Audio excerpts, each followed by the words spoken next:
तो आईपीएल 2026 के mini auction के बाद जहां कुछ टीम्स का ओपनिंग पेयर पूरी तरीके से सॉर्टेड दिखाई दे रहा है, वहीं इस सीजन कुछ टीम्स ऐसी होंगी जो कि बहुत ही मेजर चेंजेस कर रही हैं, खास करके अपनी ओपनिंग स्ट्रेटजी में, अपनी ओपनिंग पार्टनरशिप में और ओपनिंग क्रिकेट के अक्रॉस फॉर्मेट में सबसे difficult and one of the most crucial jobs होता है। और टी20 क्रिकेट में, खास करके आईपीएल जैसी लीग में, इसकी जो इंपॉर्टेंस है वो बहुत ज्यादा बढ़ जाती है, बिकॉज आप फर्स्ट 6 ओवर्स कैसे यूटिलाइज करते हो वो आपकी पूरी इनिंग की टोन सेट करता है। और जो भी टीम आईपीएल में हिस्टोरिकली अच्छा करती आई है, सीजन्स जीतती आई हैं, उनका ओपनिंग कॉम्बिनेशन सबसे ज्यादा दमदार रहता है। तो इस वीडियो में हम रैंक करने वाले हैं सभी 10 टीमों के ओपनिंग पेयर को, 10 से लेकर के 1 तक की रैंकिंग होने वाली है। और वीडियो को एंड तक देखने के बाद आप मुझे अपने कमेंट बॉक्स में लिख करके बताना कि आप इस रैंकिंग से एग्री करते हो और आपकी रैंकिंग किस तरह से होने वाली है। And now without any further delay, let's begin.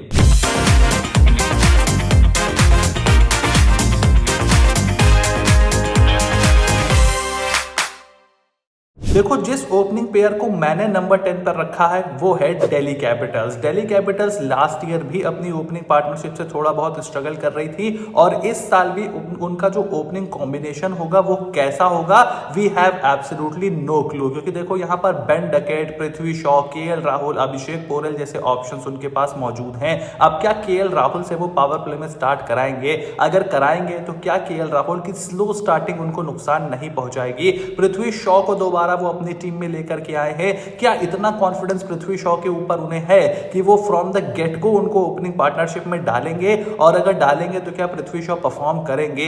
Ben Duckett most likely आपको खेलते हुए दिखाई दे सकते हैं eight the top of the order. Right और लेफ्ट हैंड का कॉम्बिनेशन भी वहां पर हो जाएगा। लेकिन क्या बेन डकेट भी, जिन्होंने अभी तक आईपीएल क्रिकेट बहुत ज्यादा नहीं खेली है, परफॉर्म कर पाएंगे अप टू द एक्सपेक्टेशंस? क्योंकि वो बिल्कुल ही अनटेस्टेड है। हो सकता है बहुत ज्यादा गर्दा काट दे और हो सकता है एकदम ही फ्लॉप हो जाए, हो सकता है कि थोड़ा बहुत बीच में रहे। और इसीलिए दिल्ली कैपिटल्स को यहां पर मैंने नंबर 10 पर रखा है, क्योंकि हमें पता ही नहीं है। और सिमिलरली कोलकाता नाइट राइडर्स की ओपनिंग पार्टनरशिप के बारे में भी अभी कुछ भी अता पता नहीं है। पूरी तरीके से स्ट्रेटजी उनकी चेंज हो चुकी है। क्विंटन डीकॉक चले गए हैं, रहमानुल्लाह गुरबाज चले गए हैं, तो अब फिन एलन को वो लेकर के आए हैं। क्या फिन एलन को बतौर विकेट कीपर बल्लेबाज वो अपनी प्लेइंग 11 में शुरू से डालेंगे? और अगर डालेंगे तो उनके साथ सलामी बल्लेबाजी कौन करेगा? क्या अभी भी वो सुनील नारायण के साथ जाएंगे? Last year Kolkata Knight Riders का जो ओपनिंग स्टैट्स थे, दैट वाज एब्सोल्युटली हॉरिबल। कोई भी 50 रन की ओपनिंग साझेदारी भी करने में उनको बहुत ज्यादा दिक्कतें आ रही थी। तो इस बार क्या अजिंक्य रहाणे खुद को टॉप ऑर्डर में लेकर के आएंगे? कप्तान है और पावर प्ले में ही वो सबसे अच्छा खेलते हैं, उसके बाद उनका स्ट्राइक रेट बहुत ज्यादा स्लो हो जाता है। क्या फिन एलन की जगह पर कैमरन ग्रीन को एज एन ओपनर ट्राई कर सकती है केकेआर? क्योंकि पर्सनली मुझे ऐसा लगता है कि कैमरन ग्रीन का अगर आपको फायदा उठाना है, you have to make him bat at the top 3। लेकिन केकेआर का जिस तरीके से सेटअप है वो बहुत मुश्किल यहां पर दिखाई दे रहा है। क्या किसी यंगस्टर्स के साथ केकेआर ओपनिंग करेगी? कुछ भी अता पता यहां पर नहीं है। क्या तेजस्वी ओपन कर सकते हैं? क्या कोई और ओपन कर सकता है?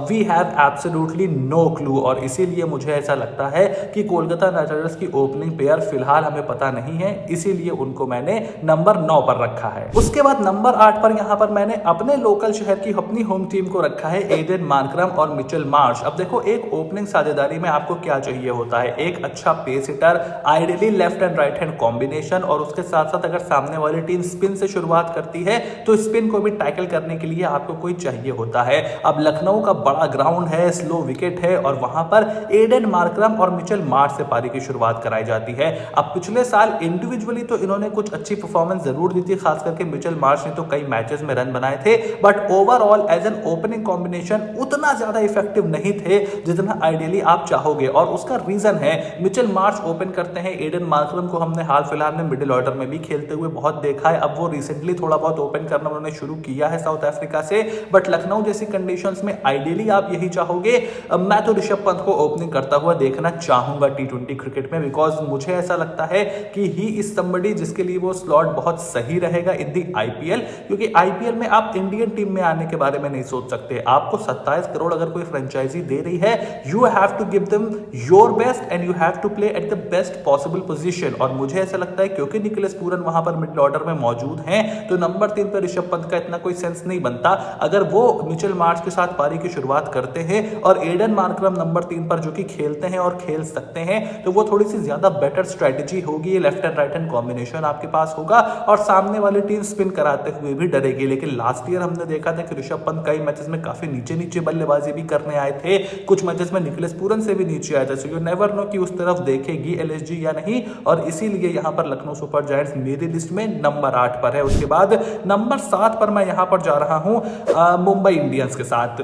रोहित शर्मा और Quinton de Kock tried and tested player है, लेकिन 4-5 साल पहले खेले थे एक दूसरे के साथ लास्ट। उसके बाद से क्विंटन डी कॉक भी इधर उधर घूम करके आ रहे हैं। रोहित शर्मा का लास्ट ईयर अच्छा गया था, बट अभी वो देखो वनडे और टी20 दोनों से रिटायरमेंट ले चुके हैं। सो एक वो चीज भी आपको देखनी पड़ेगी कि क्या उतने इफेक्टिव होंगे। लास्ट ईयर रोहित शर्मा ने 400-450 रन बनाए थे। डी कॉक का केकेआर के साथ सीजन अच्छा नहीं था, इसीलिए उनको रिलीज कर दिया कोलकाता नाइट राइडर्स ने। अब ट्राइड एंड टेस्टेड जरूर हैं, सेफर जरूर हैं, रायन रिकल्टन का बैकअप में एक ऑप्शन भी है, बट क्योंकि हमारे पास सैंपल साइज अब बहुत ज्यादा नहीं है, डी कॉक के ऊपर आप कितना सोच सकते हो, अब वो भी यहाँ पर सोचने वाली बात होगी, और इसीलिए मैंने इनको यहाँ पर नंबर 7 पर रखा है। और नंबर 6 पर मैं जा रहा हूं चेन्नई सुपर किंग्स के आयुष मात्रे और मोस्ट लाइकली संजू सैमसन की ओपनिंग पेयर के साथ। ऋतुराज गायकवाड़ को हमने लास्ट नंबर 3 पर बल्लेबाजी करते हुए देखा है सीएसके से, और इंडियन टीम से भी अब जो ओडीआई क्रिकेट में उन्होंने एंट्री मारी है वो भी मिडिल ऑर्डर में अब देख रहे हैं। तो टीम मैनेजमेंट भी सोच रही है कि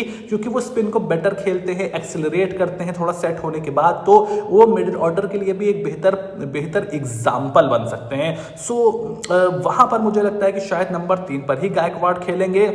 अब चाहे गायकवाड़ और मात्रे हो या फिर संजू और मात्रे हो, रखूंगा मैं इनको नंबर 6 पर ही, क्योंकि देखो आयुष मात्रे का ये सेकंड सीजन होगा। सेकंड सीजन किसी भी यंगस्टर के लिए आसान नहीं होता है, टीम्स बेटर प्रिपेयर होती हैं, टीम्स बेटर स्ट्रेटेजी लेकर के आती हैं। संजू सैमसन भी काफी टीम अपनी चेंज करके आ रहे हैं, सो उनको भी चेपॉक में कैसे खेलना है, क्या करना है, थोड़ा सा प्रेशर होगा, वो भी वो अपने साथ लेकर के आ रहे हैं, और इसीलिए मैंने इनको नंबर 6 पर रखा है। और नंबर 5 पर मैंने रखा है लास्ट ईयर की फाइनलिस्ट प्रभसिमरन सिंह और प्रियांश आर्या की जोड़ी को, पंजाब किंग्स को। देखो जो चीज आयुष मात्रे पर लागू होती है वो यहां पर प्रभसिमरन सिंह और खास करके प्रियांश आर्या पर लागू होती है। प्रियांश आर्या भी बहुत यंग है, आयुष मात्रे भी बहुत यंग है, तो टीम्स को इतना आइडिया नहीं होता है। सेकंड सीजन आपने हिस्टोरिकली आईपीएल में देखा होगा, सभी यंगस्टर्स के लिए मुश्किल होता है, और टीम्स बेटर प्रिपेयर होकर के आती हैं, बेटर स्ट्रेटेजी उनके पास होती है। आप पर भी एक्सपेक्टेशंस का प्रेशर थोड़ा सा ज्यादा हो जाता है, उसको कैसे टैकल करेंगे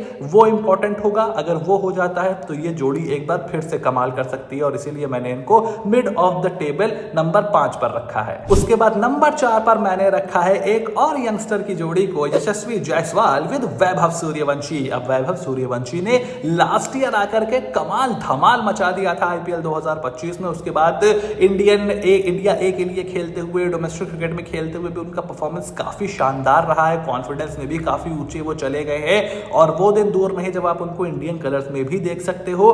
बट जैसे कि मैंने बताया, किसी भी यंगस्टर के लिए सीजन आसान नहीं होता है। अब संजू सैमसन वहां पर मौजूद नहीं होंगे, टीम्स आपके ऊपर फोकस कर रही हैं, जब आप उतरोगे बहुत बड़ा एक्सपेक्टेशन का प्रेशर आपके ऊपर होगा। अभी राजस्थान रॉयल्स का कप्तान भी नहीं फिक्स है, क्या वो रियान पराग होंगे, क्या वो यशस्वी जायसवाल होंगे, यहां पर भी बात थोड़ी सी फंसी हुई दिखाई दे रही है। अगर जायसवाल कप्तान बनते हैं तो फिर वो उस एक्सपेक्टेशंस के साथ कैसे आएंगे, तो फिर वो उसको कैसे जस्टिफाई करेंगे, कितना प्रेशर वो लेंगे, प्रेशर में कैसे परफॉर्म करेंगे, एवरीथिंग इज अनटेस्टेड। सो हमें वो चीज भी यहां पर देखनी होगी, और इसीलिए टॉप 4 में मैंने इनको रखा है नंबर 4 पर, और नंबर 3 पर मैंने रखा है ट्राइड एंड टेस्टेड जोड़ी, पिछले साल टॉप 4 में पहुंचने वाली गुजरात टाइटंस को, जहां पर शुभमन गिल और साई सुदर्शन की जोड़ी भले ही उतनी एक्सप्लोसिव ना हो, बट काफी रिलायबल है और हिस्टोरिकली अच्छा करते चले आ रहे हैं दोनों बल्लेबाज। अब एक समय पर चाहे तो वो जॉस बटलर को भी पारी की शुरुआत करवा सकते हैं। दोनों ही बल्लेबाज टेक्निकली काफी साउंड है, आईपीएल क्रिकेट को अच्छी तरीके से समझते हैं, और जैसे कि मैंने बोला बहुत ज्यादा एक्सप्लोसिव भले ही ना हो, बट रिलायबल बहुत है, लंबे रन्स बनाना जानते हैं, अंडर प्रेशर रन्स बनाना जानते हैं। और शुभमन गिल को थोड़ा सा चोट लगी होगी अहम पे, क्योंकि टी20 वर्ल्ड कप में उनको जगह नहीं मिली है। ओडीआई और टेस्ट में वो भारत के कप्तान हैं, जिनके अंडर हम 2027 का वर्ल्ड कप खेलने वाले हैं, और तो ये एक बहुत उनकी ईगो पर चोट लगी होगी। He might come with a point two prove. Sai Sudarshan भी अगर इंडियन टीम में रेगुलर रहना चाहते हैं, so this is a big opportunity for him also. और इसीलिए मैंने इस रिलायबल जोड़ी को नंबर 3 पर रखा है। और नंबर 2 पर मैंने रखा है defending champions royal Challengers Bengaluru की जोड़ी को, जहां पर विराट कोहली के साथ फिल सॉल्ट पारी की शुरुआत करते हैं। बैकअप में उनके पास देवदत्त पडिक्कल का ऑप्शन है, बैकअप में उनके पास जॉर्डन कॉक्स का ऑप्शन है, बैकअप में उनके पास वेंकटेश अय्यर का भी एक ऑप्शन है। तो उनके पास ऑप्शंस भी अच्छे खासे हैं, बहुत अच्छे ऑप्शंस हैं। तो वहां पर भी वो अपने जो अगर ज़रूरत पड़ती है तो उसको इस्तेमाल कर सकते हैं। और जिस तरीके से लास्ट ईयर दोनों ने एक दूसरे को कॉम्प्लीमेंट किया था, खास करके विराट कोहली ने लेफ्ट आर्म स्पिन के सामने जो फिल सॉल्ट को का साथ दिया था, जो अपना गेम इंप्रूव किया था, क्योंकि पेस हिटर तो दोनों कमाल के थे, लेकिन देखना यह था कि स्पिन को कौन पावर प्ले में टैकल कर सकता है, क्योंकि टीम लेफ्ट आर्म स्पिनर छोड़ेगी आपके सामने पावर प्ले में, क्योंकि 2 राइट हैंडर सामने बल्लेबाजी कर रहे हैं। बट विराट कोहली ने जिस तरीके से अपना स्ट्राइक रेट बेटर किया, अपना गेम बेटर किया, ओवरऑल गेम बेटर किया, वो बहुत ज्यादा कमाल का है। दोनों ही बल्लेबाजों ने ढेर सारे रन भी ठोके। और इसीलिए यहां पर रॉयल चैलेंजर्स बेंगलुरु को मैंने नंबर 2 पे रखा है। और नंबर 1 पर इस साल मेरे हिसाब से है आईपीएल की सबसे एक्सप्लोसिव जोड़ी अभिषेक शर्मा और Travis head from Sunrisers Hyderabad. Sunrisers Hyderabad में लाख कमियां होंगी, opening is not one of them. दोनों भले ही लेफ्ट हैंडर जरूर हैं, बट दोनों ही कमाल के पेस हिटर भी हैं। और अगर स्पिन सामने से आती है तो अभिषेक शर्मा उस पर भी खून की नदियां बहा सकते हैं। इतने कमाल के दोनों खिलाड़ी हैं, दोनों ही अपनी इंटरनेशनल टीम्स के लिए बहुत इंपॉर्टेंट रोल प्ले करते हैं। और अभिषेक शर्मा जिस तरीके से उन्होंने इंटरनेशनल क्रिकेट में he is owning the players, वो उनके वजह से यशस्वी जायसवाल बेचारे नहीं खेल पा रहे, उनकी वजह से शुभमन गिल नहीं खेल पा रहे ओपनिंग में। उससे आपको पता चलता है कि क्या कैलिबर अब उनका बन चुका है। और ट्रेविस हेड ओडीआई हो, टेस्ट हो, T20 हो, he is ruling it everywhere. तो ये मेरे हिसाब से सबसे कमाल, सबसे पावरफुल ओपनिंग जोड़ी है। और सनराइजर्स हैदराबाद की उम्मीदें काफी इनके ऊपर डिपेंड भी करती हैं। तो आप क्या इस रैंकिंग से एग्री करते हो? मुझे कमेंट बॉक्स में लिख करके जरूर बताओ। चैनल को सब्सक्राइब करो, नोटिफिकेशन की घंटी बजाना भी बिल्कुल ना भूलना, ताकि ऐसी कोई भी वीडियो तुमसे बिल्कुल भी मिस ना हो। Stay tuned and I will see you soon in the next video.